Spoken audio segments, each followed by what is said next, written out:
given me the ability to really push myself to see what I'm fully capable of and also what I can achieve. And the feeling of success when you have happy customers, when you have a great event, when you hear yourself on the radio, just it gives you the warm and fuzzies that you just can't get. It's just a lot of personal growth, and it just really makes me happy. I absolutely love being an entrepreneur. I love waking up every day and looking at my business and kind of picking the next question mark or the next challenge to figure out. It keeps me in a state of wonder and curiosity and the willingness to ask other people for help, which I think is a really great quality that kind of transfers into every area of our life. I mean, I guess you joke you get to pick the 80 hours a week you work, but you do have the flexibility to pick those 80 hours, which is good. But it's definitely always a challenge. It's a balance of family and business and the merging of the two. But hopefully it's when you get into an entrepreneurial business, it's something you love. So I kind of joke maybe it was ruining a good hobby, but now I have a business and a career out of it. So being a business owner means long hours, lots of work. You're very busy. You should be busy, but you never get everything that you need to do done. So you're constantly go, go, go. However, it's very rewarding because all your energy is going into your creation.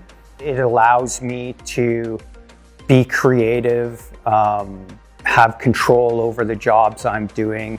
I can put the attention to detail that I want to put into them versus working for a larger place that it's more mass produced. It's fun because you're basically problem solving. Like you have an idea and then you have to reverse engineer how to make that idea come to life. So it's a different set of problems that you're solving. And they're more purposeful problems too. I'm my own boss, so I have to be able to represent myself in a certain way that is respectable, is commendable to a community that I live in.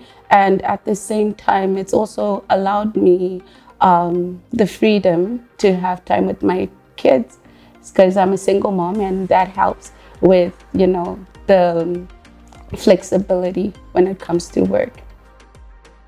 To be a business owner, I mean, it's about, you're more in the public view. So for me, it's about what can we do to have an impact on the community and London as a whole, and what can we bring to the table that maybe hasn't, been done before or in a different way or a different perspective. I think it's about cultivating, something that is unique within the community. You can grow up in a city. I've grown up in London, Ontario, and not realize how connected everyone is until you become a small business owner. And the moment that you do that and you start to tell people about what you do, you will be so overwhelmed and humbled and grateful for the support that you get from those around you, especially people in the same industry as yours. Starting a business was always something that I wanted to do, just to be able to help in the community. And what really motivated me when I moved to London in 2018, there was not a lot of visibility for the Black people. So I wanted something that the Black community could be able to have their services done within London than having to travel to Toronto. To be a business owner means to help create community.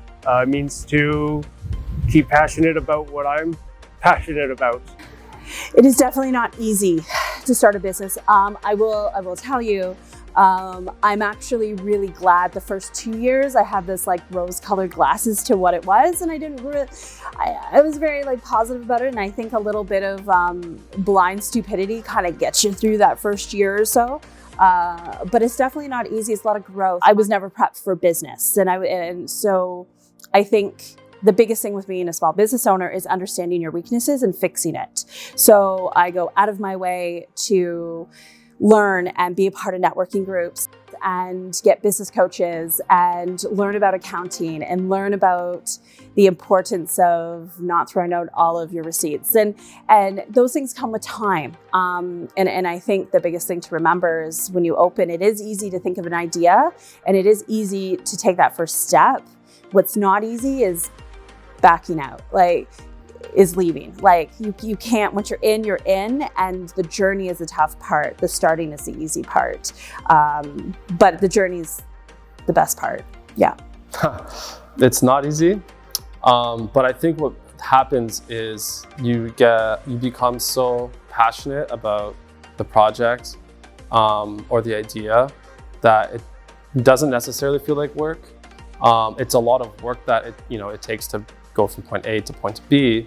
But I think just being passionate about the outcome is what keeps you going. I don't think it's easy to start your own business. I think you just have to be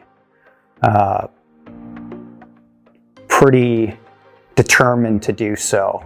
It's not easy in general.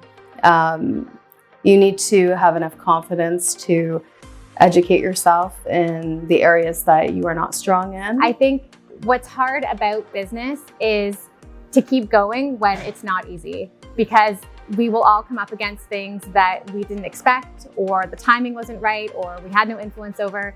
I know that it is hard for some people to start, but I think if you've got a vision, if you have a belief in yourself and you think that what you can bring to the world is going to improve it, then I think it's worth all the days that are not easy. No, it has been easy. I work now more than I ever have, but it's been fascinating how possible I've realized it is. I think it doesn't have to be hard, right? It can be easy. It is actually, I would say, 80% a mind game, where it's all about your mindset. If you have the dedication and determination to make things happen, then it can be easy for you, because I believe that all the resources that we need is already there in existence, waiting for us to discover. Just because we don't have access to that now doesn't mean we won't come across it. So it's just being open to the possibility that it can happen and then working hard to help make that happen. So, it's definitely anything worth doing is a bit of a challenge. It's always going to be a bit of a challenge. So, and you learn a lot along the way. I would tell my younger self to not second guess yourself as much, that failure is okay. And that failure teaches you and allows you to grow. I think we're taught a lot when we're younger to not do things that are difficult, and owning your own business and being an entrepreneur is probably one of the most difficult things you'll ever do in your life. I didn't have much belief in myself, so I always gave people more credit than they deserved when I was doing all the work. So now I know my younger self needed to believe in herself a little more. I think I would have achieved more being that, but I'm happy about where I'm at right now.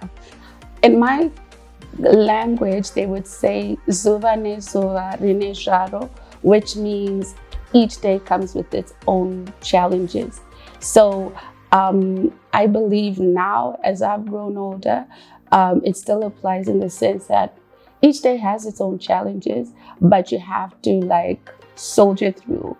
If you fall down, you get back up. If you submit something wrong, you do it right. And I think telling myself, a younger version of myself, that earlier and that I didn't have to learn it the hard way would have been wonderful.